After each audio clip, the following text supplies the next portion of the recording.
σήμερα θα αναφερθεί στο πώς μια επιχείρηση και μια λιθογραφική επιχείρηση μπορεί να διαφοροποιηθεί από τον ανταγωνισμό και πώς μπορεί να ανταποκριθεί, αν όχι να υπερβεί τις απαιτήσεις των πελατών. Κύριε Κυπριωτάκη. Καλησπέρα σας. Πρώτα απ' όλα, είναι μεγάλη μου τιμή να είμαι μαζί σας. Ευχαριστώ πάρα πολύ, Γρηγόρη, για την πρόσκληση. Μετά από 38 χρόνια περίπου στην Αμερική, είναι η πρώτη φορά που επισήμως κάνω μια κάποια παρουσίαση για τους Έλληνες εργοδότες, εταιρείες ελληνικές. Σήμερα θα μιλήσουμε για το τι θέλουν οι πελάτες. Και ένας από τους λόγους που θα το κάνουμε αυτό, αν και η παρουσίαση θα είναι αγγλικά, αλλά το πίπερο λίγο ελληνικό εκεί μέσα θα κάνουμε και τα δύο. Και ένας από τους λόγους που το κάνουμε αυτό είναι όταν μιλάμε για το μέλλον οποιοδήποτε κλάδου, αυτή τη στιγμή μιλάμε για το μέλλον της εκτύπωσης των εκτυπωτικών εταιριών, δεν μπορούμε να έχουμε ποτέ μια κάποια συζήτηση και να είναι ολοκληρωμένη χωρίς να μιλήσουμε και για τους πελάτες. Αν δεν υπάρχουν πελάτες, όλα τα υπόλοιπα δεν σημαίνουν τίποτα. Αν δεν υπάρχουν πελάτες που μας προτιμούν, για την επιχείρησή μας δεν σημαίνει τίποτα. Οπότε, ας αρχίσουμε με αυτό. Τι θέλουν οι πελάτες, όντως? Ας αρχίσουμε με αυτή τη σκέψη. Και η σκέψη είναι η εξής. Your best customers are somebody else's best prospects. Your best customers are somebody else's best prospective customers. Τι σημαίνει αυτό? If you take them for granted, if because you're doing business with them for many years, you think that you already know everything about them, there is someone else as eager, if not more eager than you are, to go after their business. And then you're on the outside looking in, surprised on what happened. So today we're going to talk about what customers really want. And the idea is, what is it that we can do to keep the ones that we need to keep, our best customers? But also, as important, what is it that we can do to find new ones and develop new relationships? And that's the premise that we're going to work with. Oops. Anytime that I have a discussion like this, the question is always, well, of course they're looking for the best price. Of course they're looking for good quality. We all know they just want a good turnaround. They want some good delivery. Those are the big three. Those are the ones that we usually try to address. But is it enough anymore? Is that enough for what it is that they really want? I'm not sure that the answer is yes. The same problems, the same challenges that you have with your own companies, when you have to do more work with less people, with less resources, it's the same issue that a lot of your customers are facing. They have to do the exact same thing. They have to do campaigns that would have taken 2 and 3 and 4 people to do, and now only 1 or 2 are involved in getting it done. They have more choices. We talked about before. They're your customers, but there are a lot of people out there that want to go after that business. They want that business badly. So they look around and they don't only have one person that they can do business with, there are a lot more that they have a choice to pick. And they're more than willing to drop their prices or do whatever they have to do to get the business. And the last and more important one, they tend to leave because they're taken for granted. We're just used to doing business with them. We think we know them. We don't pay as much attention as we used to. So they go somewhere else. So where do we go from here? What are some of the other elements that they're looking for? A lot of them might appear simplistic, but we'll try to dig into them as time goes on. And I hope that I can make enough of a case that is worth putting the effort forward for you to make a difference. So the first thing is that they look for peace of mind. They want to know that if there's a project that they're working on, they give it to you. You got it. It will be taken care of. There will be no surprises. Everything as promised, it will be delivered when it was promised. The quality, everything. So peace of mind is the first thing. We need to be able to communicate in our discussions with them that we have the capability, we have the systems in place that would assure them that whatever it is that they want will be there. Because what they want to do is once they give you the project, off their mind, they move on to the next one, right? Remember, they're busy. The next one is they want to know that you are the easiest person, the easiest company, the easiest people to do business with. So they want peace of mind, ηρεμία. They want ease of doing business, ευκολία. They want to know that if it takes 3 phone calls to do business with somebody else, 1 should be more than enough with you. If it takes 3 pieces of paperwork to get the business done, maybe you can get it done with 2. What else? They're also looking to you for education. I was just talking to a gentleman a few minutes ago before we walked in, and he said, a lot of the companies that I go after, a lot of the buyers that I work with are not very knowledgeable in my business. They don't know my business. That's true. A lot of them don't. And that's where your opportunity comes in. They're looking to you to provide that education for them. They're looking to you to give them the knowledge that they need to make the best decisions possible. They're looking to you for ideas. We'll talk about that a little bit later.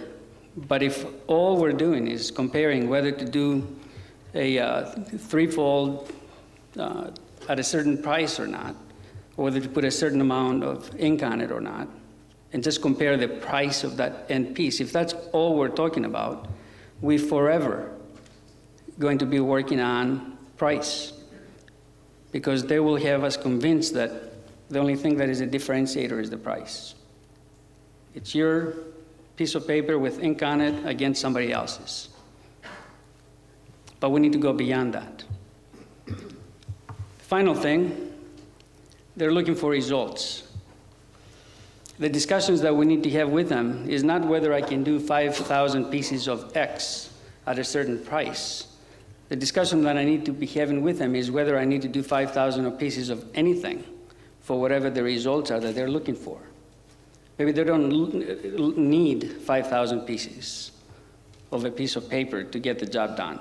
Maybe 1,000 at a more targeted audience is exactly what they need. Who knows? But the key ingredient is the result. Are we able to communicate that? That's something that I also want to talk about in a little bit, and who is representing your company? What is it that they communicate where they're in front of the customer?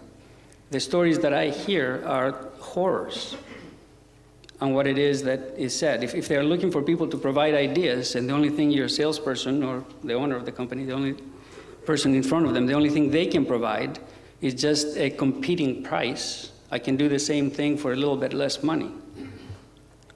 We're in a losing battle. The customer has already won, and we're done. Right? Then we're fighting between us, and we can lose more money doing the job. And that's never a good thing. We're training the market to do what is wrong. We're training the market to do exactly what we cannot afford to be doing. And as a result, you see a lot of companies going out of business. You see it in Greece. You see it in the US. 10 years ago, whatever, there were 56,000 printing companies in the US. Maybe 30,000 today. And you know what's funny? There's more competition. So there were 56,000 down to half, and the complaint is more competition. You're facing something similar. I might be gone for 30-some years, but I have people here. I travel quite a bit. I talk to a lot of business people. I understand the economic situation. Totally understand that. But some things don't change.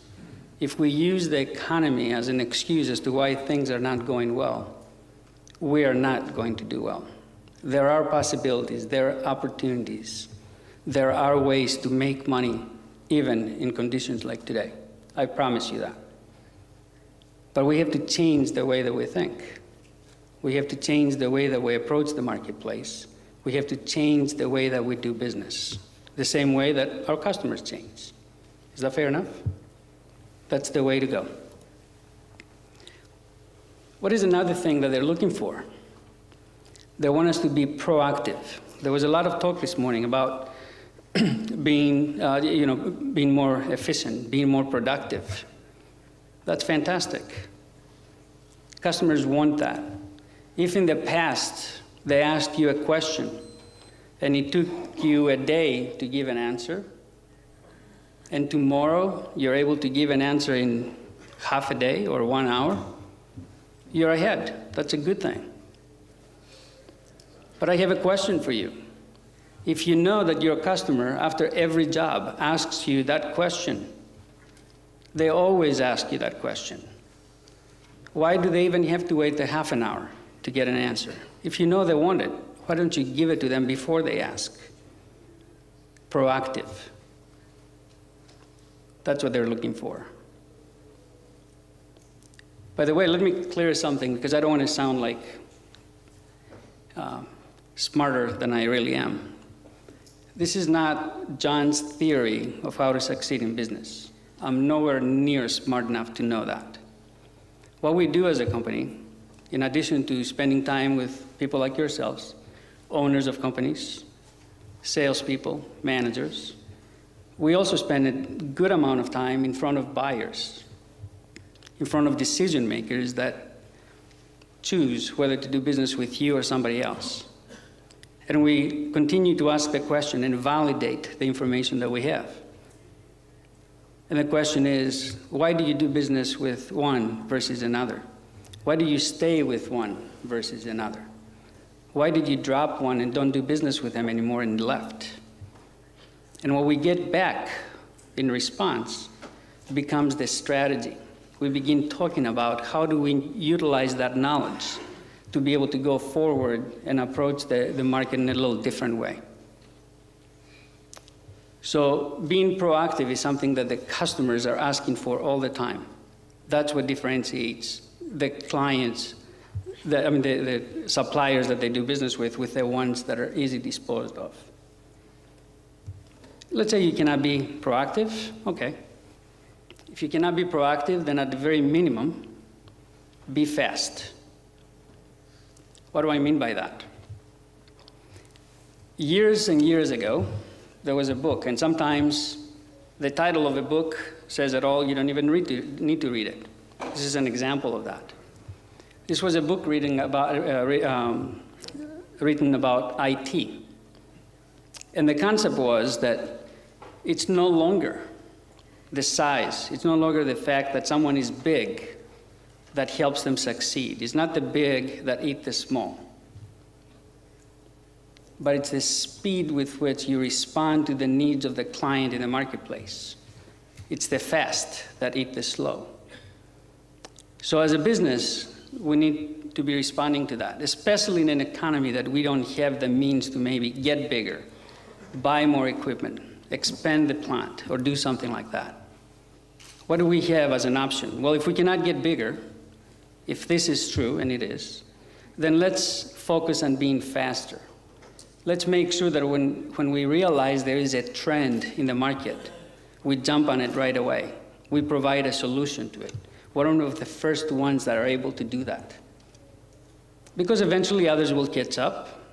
The competition will get fierce again. But if you're the first one there, one of the first ones there, you have an opportunity. You're able to do things that others can't do. You're able to charge what others can't. So profitability returns without that many expenses. And I hope that makes sense. So remember this, it's not the big that eat the small, but it's the fast that eat the slow, and respond the same way to your marketplace. If I were to ask you, and I ask that question periodically just for fun and because people know the answer and they're willing to give it, what business are you really in? If it was a smaller group, if we had more time, Θα σας πέδευα μέχρι να μου λέγατε κάτι. But I'm going to give it to you. I'll give you the answer that I usually get. In a crowd like this, the answer back, because we're printers, because we're marketers, whatever, the answer is we're in the communication business, right? We're perhaps communication services providers, marketing services providers, you know, things like that. And that's a good answer. Sure. Sure we are. But I want you to begin considering a different approach to this. What business are you in? To succeed in business today, in this market, you better be in your customer's business. Let me explain this. If one of your customers sells sandwiches for a living, they sell coffee, the fact that you're a communicator extraordinaire doesn't mean much to them. They want to know that you know all there is to know about coffee, about sandwiches, and about what their customers like, so they can sell more of the coffee and the sandwiches that they make a living on. If their business is cars, they don't care that you're a communicator. What they care is that you know about the cars, about the customer that buys cars, and you're able to help them find them and convince them that their car is the best car. So what business are you in? It depends. The answer is, who am I working with? Who is my customer? That's the business I'm in. That's a little different thinking, but that's the thinking that most of the successful companies have. And it's a change in culture that allows that to happen. So we're all in the business that our customers are in. But that's a difficult exercise, if you will. You have to know a lot about many industries, about many sectors, a lot of research that takes place. Maybe we need to specialize some, but it's worth it. Because your knowledge, as you see later on, because that's what they want, remember? They want knowledge, they want to learn. That knowledge is what will afford you better prices, better relationships with the people that you work with your customers. If you don't know what it is that they need, how would you possibly provide that for them? We become very generic in our approach. We walk somewhere and we say, hey, got a great piece of equipment, produces many pieces of whatever it is that it produces. It's fantastic. As a matter of fact, go to my website. I have a big picture of that press right in front. Very proud of it. Paid a lot of money to buy it. What does the customer care? They don't care about that. What they care is, like we talked about before, how to sell more of whatever it is that they do. So we need to spend a lot of time. We need to get real good at asking a lot of good questions of our customers to make sure that we totally understand their needs. And sometimes what we might find out is that they don't really know what it is that they need. And that's where our expertise comes in. That's where we're able to show them a way to do things that might be different than what they expected to do.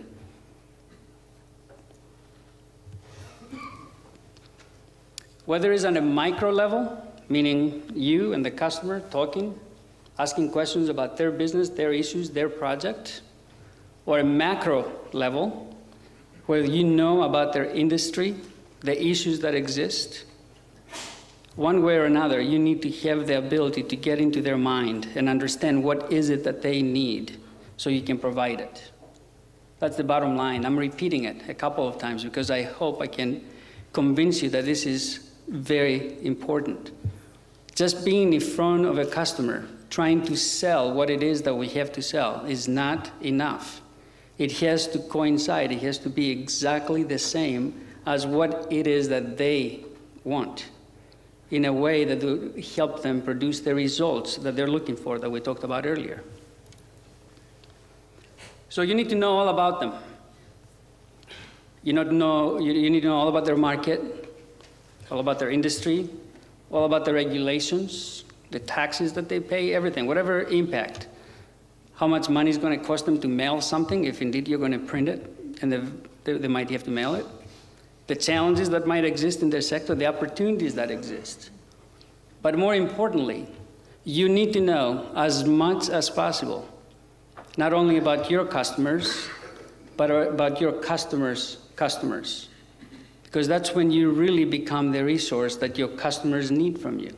If you begin to understand what is it that their customer is asking for, and you now go to them with a solution that says, your marketplace is looking for this.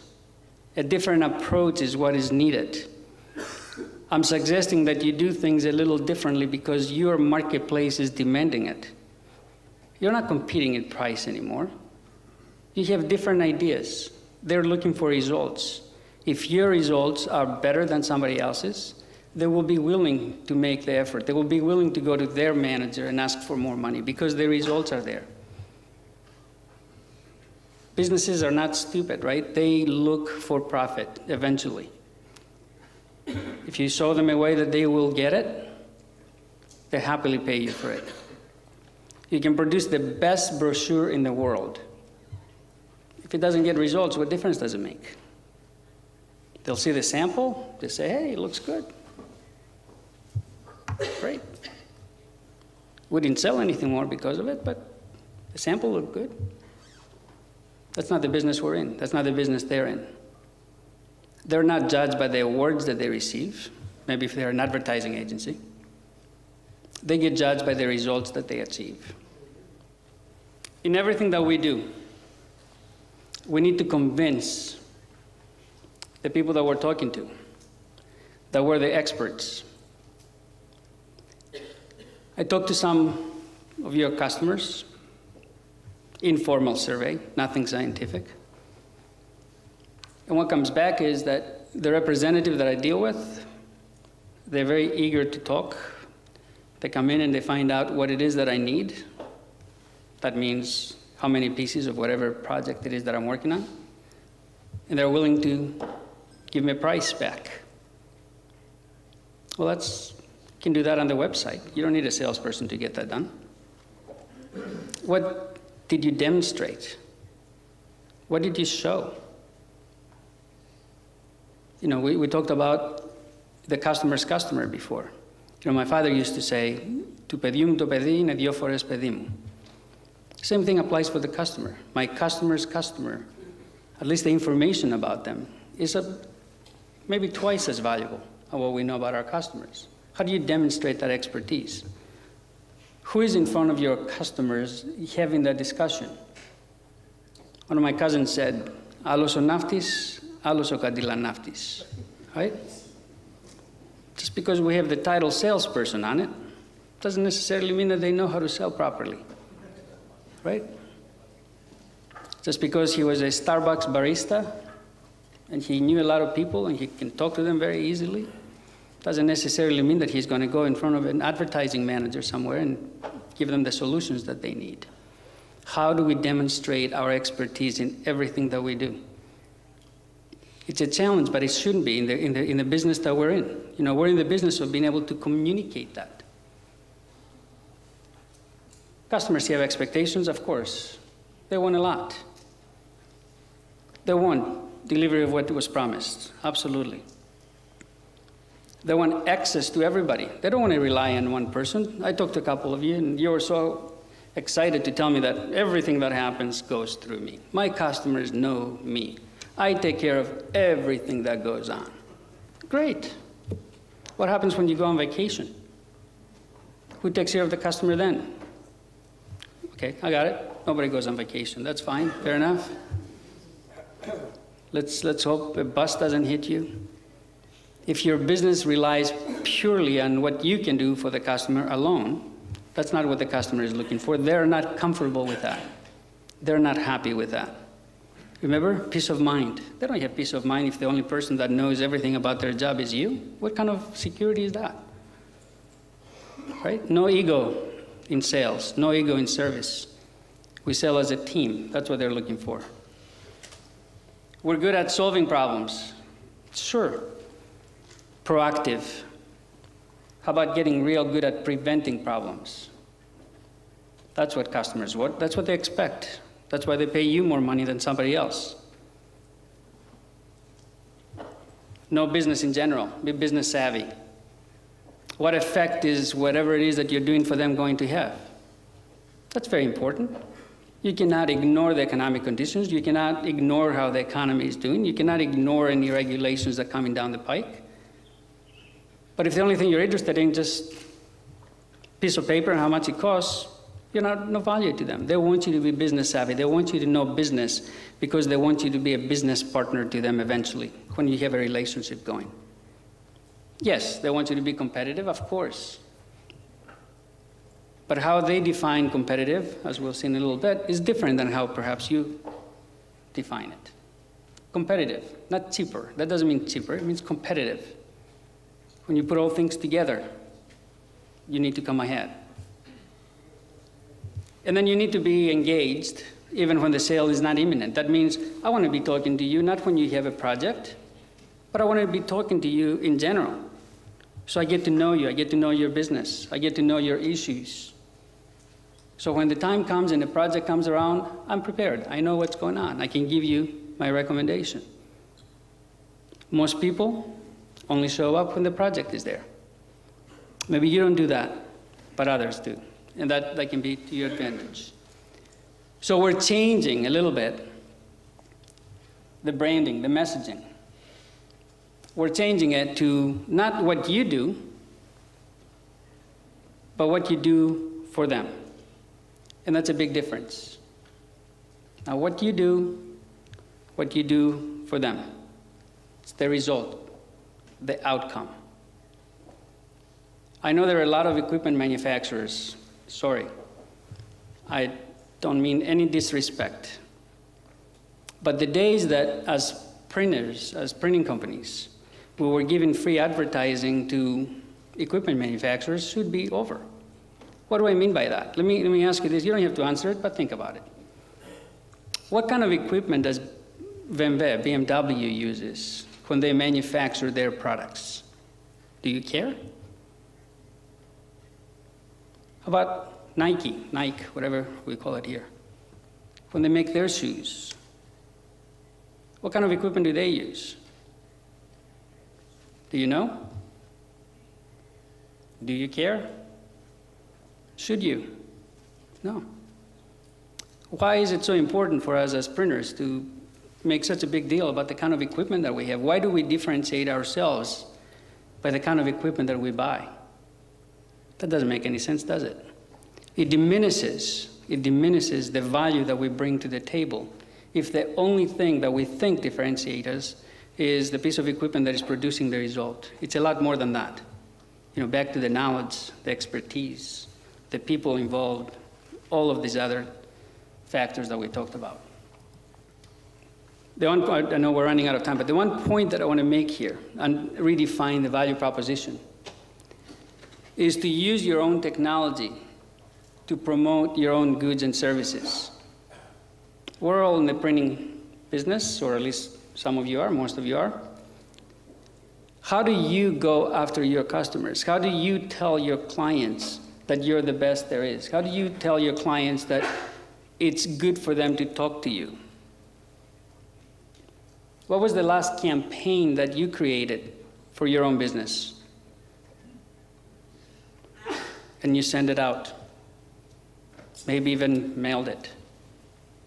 And it wasn't a PDF that you sent through email.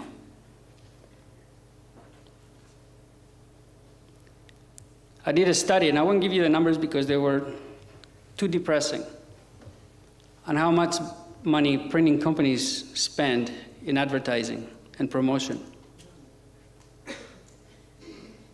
Now think about that. We go to our customers and say, you will be better off if you spend money with me, printing. So your business will succeed. And they look at you and say, yeah, I believe you. Why don't you show me a couple of the things that you did for yourself that have helped you succeed? Most of the time we have nothing to show them, other than maybe a brochure 5 years ago with lots of prices outside, or something like that, right? So we've got to be very careful. We need to deliver the message in a way that is believable. When we talk about all the technologies that merge, when we talk about being the latest, the greatest, the ones that can lead them through all the technology upheaval that goes on. And I go to some websites, if they work, or I get information about sending an email to somebody and it's XYZ somebody at yahoo.com or whatever it is. What kind of business is that today? I was checking websites, people that maybe they're even in this room, and my apologies. We need to use our expertise. We need to be visible in a good way. Anyway, they're looking for somebody that is a consultant, an advisor, somebody they can pick up the phone and talk to and get information about how can they be better at what it is that they do.